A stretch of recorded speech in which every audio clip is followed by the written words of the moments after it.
But you are a scholar and a historian, and so I'm very curious how the two intertwined, whether the research allowed the story to develop or whether you knew your territory so well that you could just go with the story, or did you do it the same way everybody else did? I think mostly I just did it the same way everybody else did it. I was fortunate in having worked for 5 years or so writing a dissertation about the 18th century, so I had a kind of foundation of general knowledge about those people and their lives. So I felt comfortable diving into that landscape. When I think if I had tried to write any other kind of book, I would have kept stopping myself to say, you don't know anything about this, Katie, like get out of that territory. But here I gave myself permission to say, okay, like at least I know what these people in the 1780s and 1790s were generally thinking. But then from there, as you said, it's just a matter of, okay, I have a man going on board a ship. I don't know anything about ships.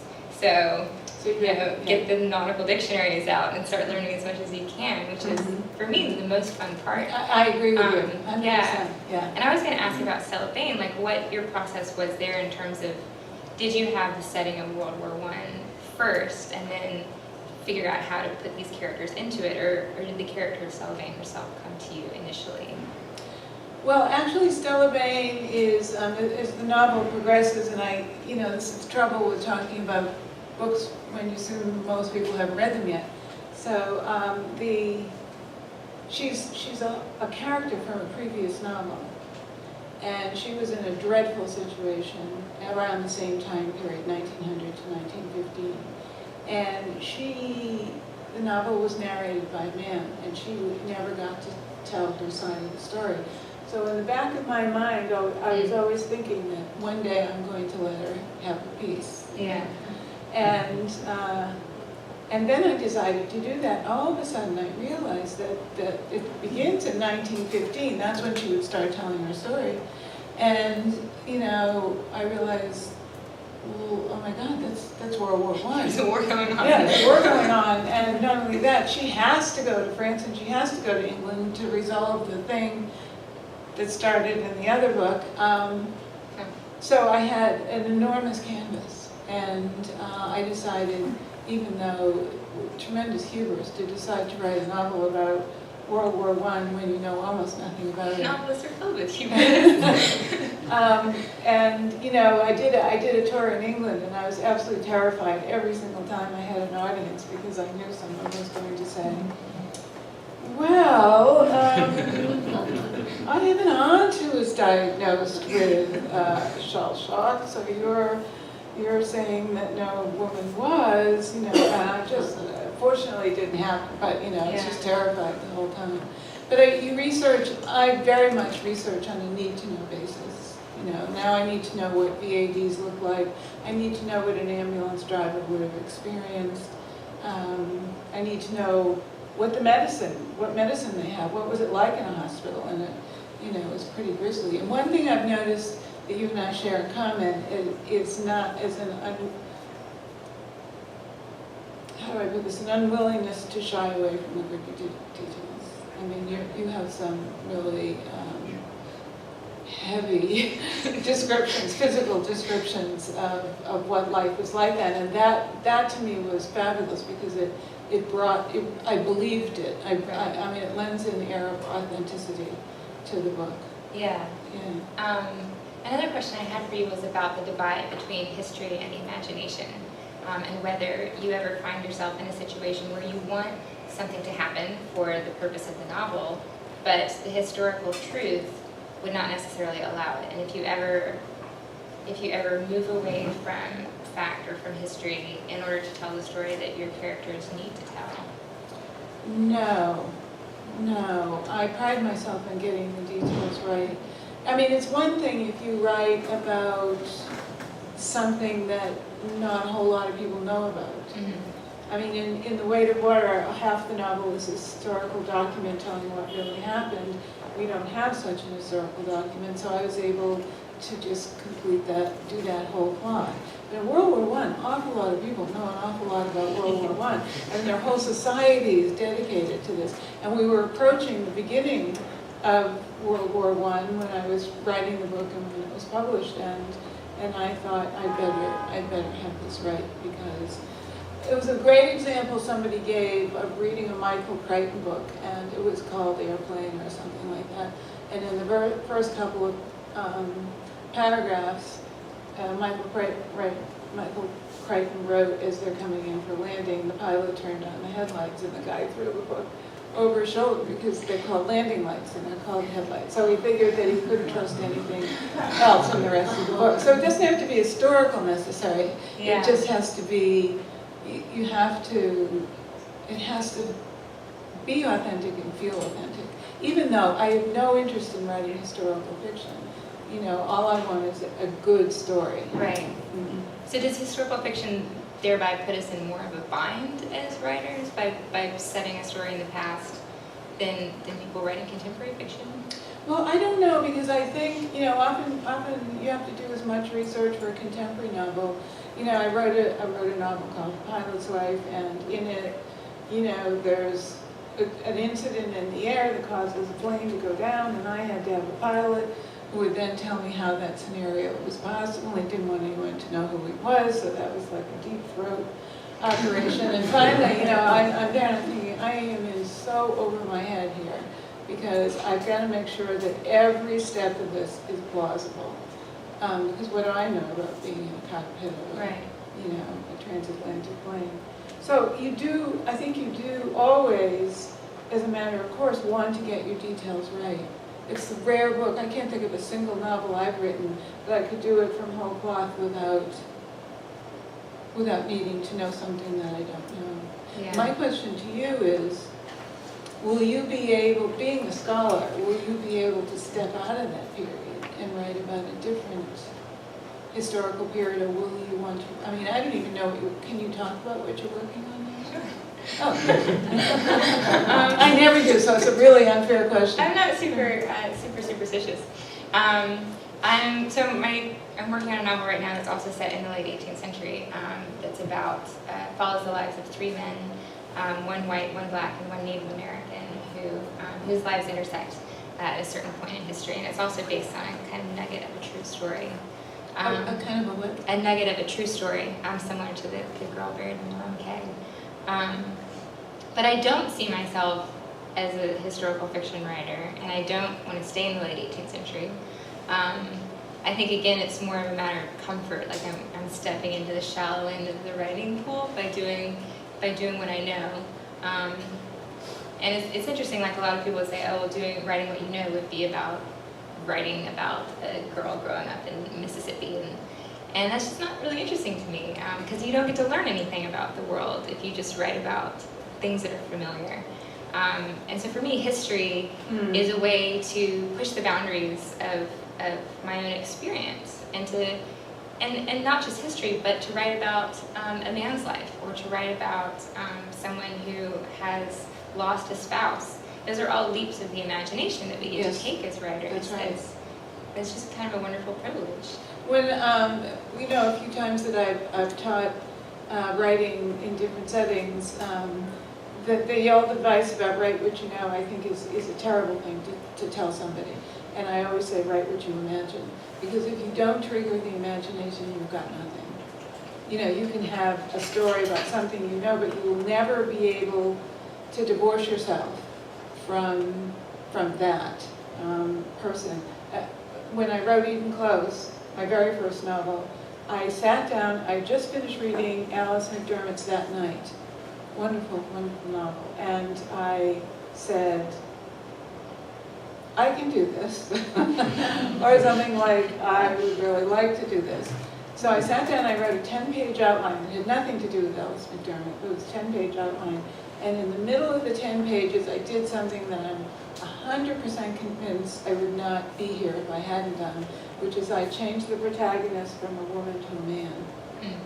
Because I knew I'd never be able to separate myself from the female character. I had to make a plunge and make him a man narrating a story about a woman, which was fine. Right. And in that way, it allowed me to trigger the imagination and get away from myself. Yeah. I had someone come up to me a couple weeks ago and ask for advice for how to teach elementary school kids to write descriptively. She was having trouble with this in her classes. I don't know anything about elementary school children or education, but my only advice to her was just to let them use their imaginations and not to restrict them to telling about what they did that summer or what they did over the weekend. That what got me started as a writer was creating really strange and bizarre worlds that had nothing at all to do with my life. So the first story that I ever wrote was about these ponies. They got lost in the woods, and they were all named after early 90s female figure skaters. There's Christy Yamaguchi, Tanya Harding, and Jay Harriman. They met another pony who had a chainsaw, and lots of violence ensued, blood everywhere, all the ponies died. And my parents were a little concerned. But that was a way for me to get out of myself and to get out of my house and out of Jackson, Mississippi, and into this fantastical world. I think is what we're all trying to do. Speaking of 9-year-olds, well, this happens once in a while that I'll be doing the signing after a reading in the Q&A, and a very earnest mother will come up to me and say, "My daughter is a really, really wonderful writer, she's so excited. I think this is what she's going to do for her life." And I say, "How old is she?" And she says, 8. So Let's go for it. Yeah. In my day, no one ever encouraged you to be a writer. I mean, it wasn't even on the radar screen. It never even crossed my mind to think about being a writer because it was so far-fetched. I grew up in a family that later my mother became extremely well-read. I think we had a total of 43 books in my house, and that was it. And they were all those little volumes of 10 stories each. World famous stories in each one. So what made you finally take that leap? Was it just reading so much yourself? Well, I started writing when I was in high school. I wrote really bad poetry, and then I tried my hand at a couple of short stories. Meanwhile, I wrote them in my closet. I didn't lock it, but I shut the door to the closet and wrote them with a flashlight because it was such a shameful thing to do. I can't describe it. It was like somebody opened the door, my mother would have said, "For crying out loud, what are you doing in there?" So I didn't tell anybody about it, and I became a teacher after I graduated from college and taught English for 4.5 years, and I did something in the middle of the 5th year that now, from the point of view of parents, I find pretty appalling, is I quit. I didn't quit at Christmas during the break, I quit in April. And I had this panicky sensation, I have to stop writing right now. Yeah. I haven't done anything else since. There were some other questions I wrote down. One of the things I loved about your book that I thought was I think were the rhythms and the cadences, which were almost biblical. And you're writing a story, the story of land and sea, which suggests, Genesis or the Bible or something that is really a story told long before we were even conscious of it. And I wondered if did it spill out like that, or was that a conscious choice? It sort of came that way, and I think partly it was because I had read so many letters and diaries from the time period that kind of rhythm is infectious. And so when you read a lot of it, it's always sort of in the back of your head rolling around.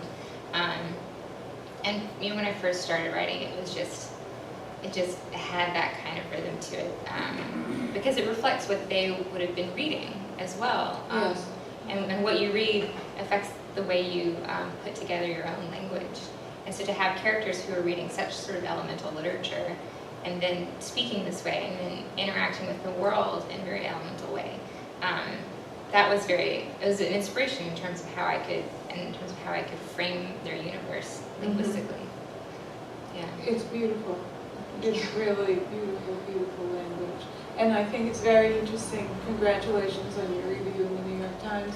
I think it's really telling that a reviewer really likes the writing when they quote 3 examples of the writing in the first sentence. These are all. It's very, I think, arresting writing. And when I first picked up your book, I loved it from the first page because of that. But then I always you have to give the book the 50-page test, which is you turn to page 50. Because anybody can write really well for 2 pages. Almost anybody can. But it's very hard to sustain that at page 50. So I turned to page 50, actually it was 61, I turned to page 61, and wow, it was pretty good. So then I went to page like 170, and I said, okay, this is the real deal. This is the real deal. It was very, I think, we talk a lot about, I teach a class in Boston, not teach a class, it's looser than that, but about how to capture the reader in the first couple of pages. Because truthfully, that's all you've got in a bookstore, unless the person's read a review or it's been highly recommended. You get 2 pages. And so we run this thing called Author Idol, in which people contribute, send in 1 page, and we have a panel of authors. And it's a little bit foolish, but they read their pages, and then 2 hands go up, and if 2 hands go up, we stop the reader, who's an actress, and then we tell why it worked or why it didn't. And one of the things I find that people, they want to be hooked. They want to be hooked by the plot. They want to find out, okay, so why did he kill his wife? But that's really not what happens. It has to have arresting writing. And if the writing is there, you're willing to trust the reader, the writer, and go with that person, for 25 pages, 50 pages. And that's what your book has, which I think was pretty great.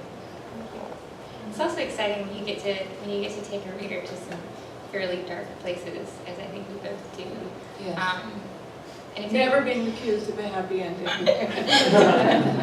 But if they accompany you there, yes. I think that's where so much of the great stuff of fiction emerges, is when we really have these challenging moments that reflect the challenging moments in our own lives, and we get to see them in a different light. And you were writing, well, World War I was also a pretty desperate time to be alive, but you were writing about a very difficult time period where you were lucky to make it to age 30. I mean, so you had, by the way your book begins, it's almost impossible for it to have happened. I mean, that wasn't in the card, right from the beginning. And I think that's the kind of book I want to read. I think you start out writing the kind of book that you actually want to read yourself. Yeah. And I couldn't write. I've never been accused of a comic line either in anything I've ever written. I'm in awe of comedic writers. Yeah. Because very, very hard to do. Oh yeah, it's so much harder. Much harder, yeah. much harder to do. Well, maybe we should try writing a comic No, novel next. You're not going to, and I'm not going to. I think our moderator. okay. Yes, good, phew. Okay. So we want to open it up to questions from you guys. If you have any for us, either of us or both of us. Don't be shy. Questions? Yes. Yes, hi. I understand you've been living in New Orleans, and so I was curious about any thoughts you might offer about your time in New Orleans. Has it been nurturing? Has it been stimulating? Has it been similar to your life in Mississippi, or a continuation, or a total departure, that sort of thing? Life in New Orleans is pretty amazing. Growing up in Mississippi, New Orleans was always the cultural mecca that we gravitated towards. It's the more vibrant version of Jackson. So there's a lot of really wonderful, familiar parts to it. The friendliness of the people, and the food, and the music. But everything happens 24 hours a day, and in neon. and plants grow twice as big, and the eccentric characters on your block are even weirder. And so it's an ideal place, I think, for a creative person to put roots down, because you can't walk half a mile without seeing inspiration for a story or a poem or a piece of art. And the beauty of New Orleans is not just that it's beautiful, but that it's also in this state of half decay all the time. So you have kudzu vines taking over houses next to 19th century mansions that are incredibly well kept up. And nobody seems to mind this, that it all coexists peacefully together. And that's kind of who I am inside. I want to be both sides of that equation, and so I'm very, very happy in New Orleans. Do you think you'll be doing any writing about New Orleans or characters? I think it'll take me a long time to fully process the city. I feel very much like an outsider still, because to be a native of New Orleans, you have to go back generations, and I respect that. And I don't want to intrude on that. And so when I do write about New Orleans, I'll have to do it very responsibly. And so I'm giving myself time to sort of process the city, I guess.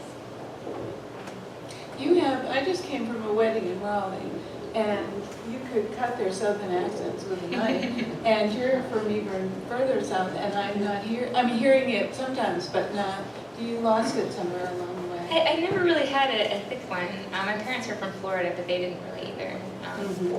When I go home, it does come out. You want to get excited or angry, it comes out. Yes. So actually, a two-part question. One of my favorite writers, she has not written in a very long time, lives in New Orleans. Barbara Mann. I don't know her, but I know of her. She wrote a wonderful book ages ago about New Orleans and somewhat of a degenerate society, which is beautifully written. And then she left New York. But that's actually not my question. My question is, a couple of days ago, there was an op-ed in the New York Times, which I thought was very interesting. And while it segued into the political, it started off about writers. And it started with Maya Angelou and how certain writers were they had a regiment that they stuck to, a schedule. I don't know if you read it. And if you read this, about how Maya Angelou at 6 a.m. would wake up 7 a.m., would have coffee, then she'd head to a hotel room and write until 2 p.m. John Cheever would put on a suit. He would take the elevator down to the basement, take off his suit, and write in his storage room in his boxers. And so basically the premise of the op-ed was about how having a regimen and being very regimented leads to creativity. So I'm just curious, in my long way, I apologize, if you find that as well. I think the best way, I've always fantasized that the best way to write a novel is to be in a room, a small room, looking at a blank wall with a desk, with a pad of paper and a pen. And, I think out of deprivation comes, something rich.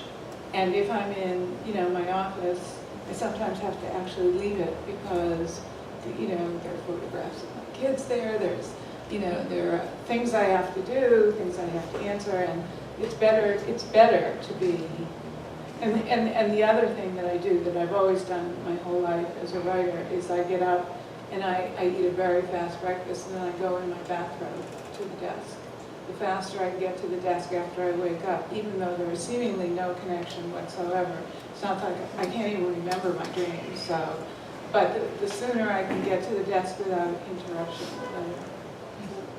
I'm kind of the opposite. I'm a very unstructured and non-regimented writer, which I hear is very bad for me. So I might try to fix that. But I'm easily distracted. I spend most of my time staring out the window. Over my desk I have a map of the world, and it's centered on the South Pacific Islands. So I keep looking up at Vanuatu and thinking, what would it be like to live in Vanuatu?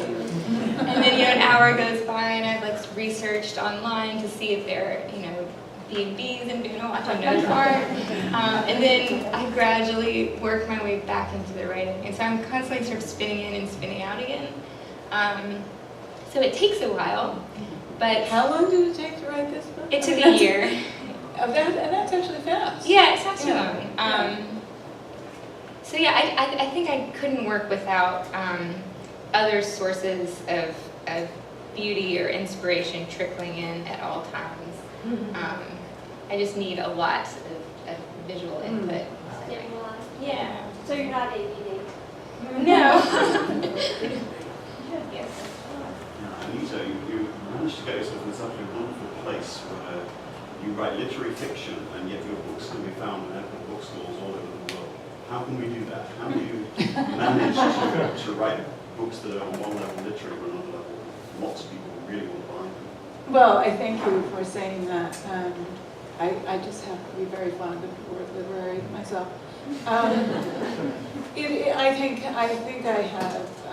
think there's no question that I have Oprah to thank for that, because she, most people thought Pilot's Wife was my first novel I'd written. I had a very modest audience that was, increasing incrementally, but she made the book sell, and that's, fortunately, and I do write fairly regularly.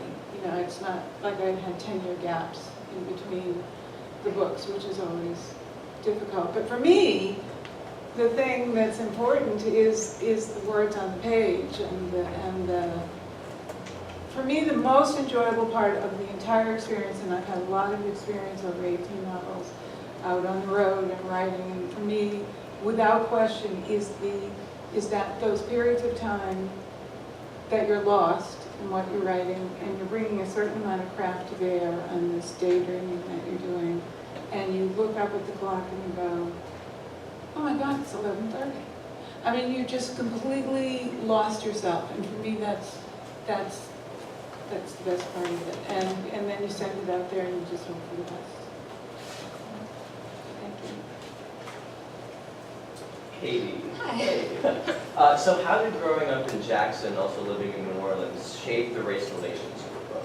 Yes. So growing up in Jackson meant that race is everywhere, and that it's talked about all the time, and it's not talked about all the time.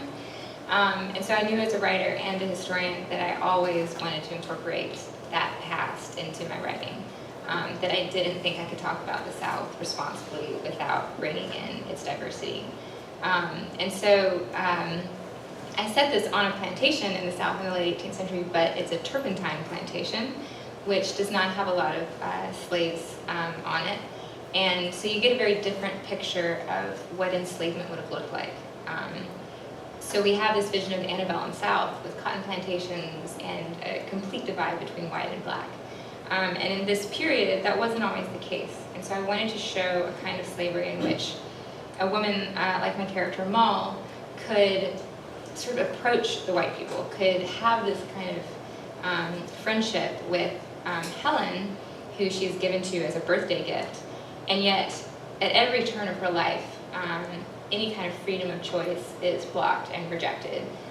So when she is married off to this man against her will, Helen, her friend, does nothing to stop it, because in this period of time, there was an order in society, and the white people believed this, and the black people believed this, and even when it looks like there's room for overlap and for intersection, there's not. And so I really wanted to show a South that looked like that, because in a lot of ways it continues to look like that, problematically.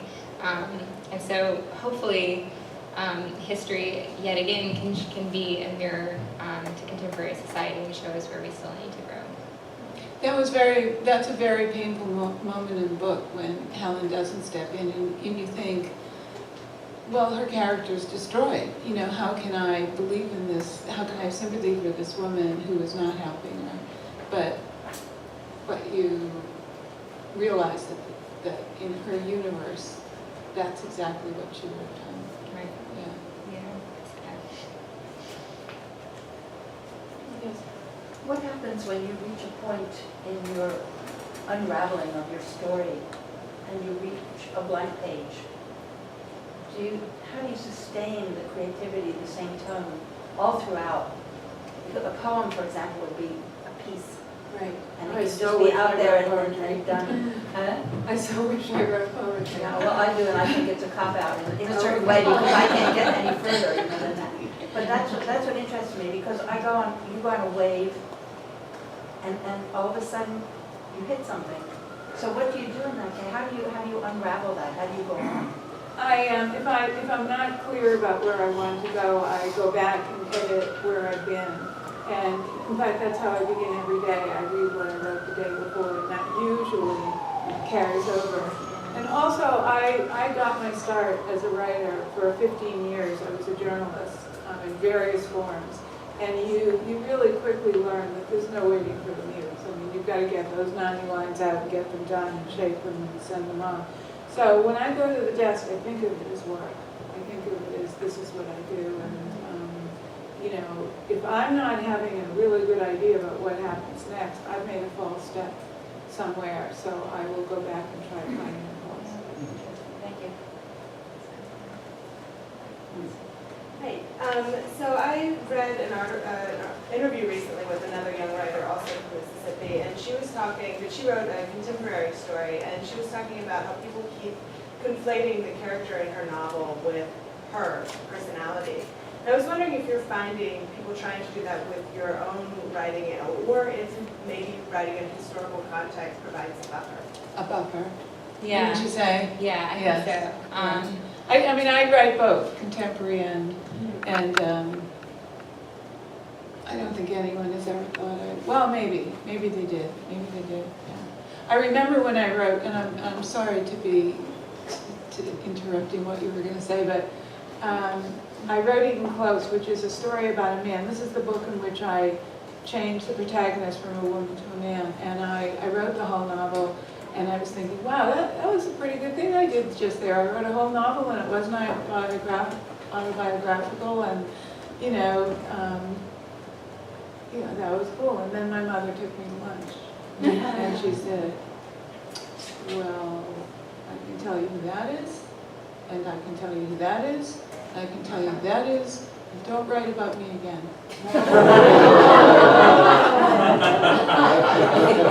And she was right, and she was stunned. Absolutely didn't believe me, stunned that I didn't see that. You know, it was all there.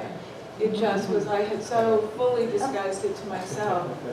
And, you know, been complimenting myself, it's nothing to do with me. And that was not the case. Yeah, so the main character in my book ends up being this grandfather figure who is an old white racist slave-owning man. I like to think that I'm not anything like that. But there are a lot of pieces of me in him. And I get to share that with the world without the world saying, oh, this is a story about a 20-year-old white woman. That must be the author. And so, again, sort of fiction provides a way to talk about yourself without revealing anything, but tapping into those emotions that you feel very personally and that you have a hunch that other people out there are feeling. And so you get to explore them through these characters. They're so different from yourself. But I'm waiting for the day that somebody comes up to me to read me and is like, that sounded a lot like you, Katy. I don't think so. I'm a grandfather. I really don't.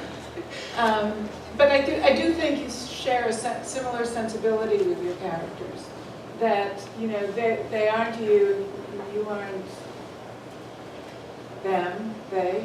But you can recognize, even if it's a male character, you're in his head, and you're writing from his point of view.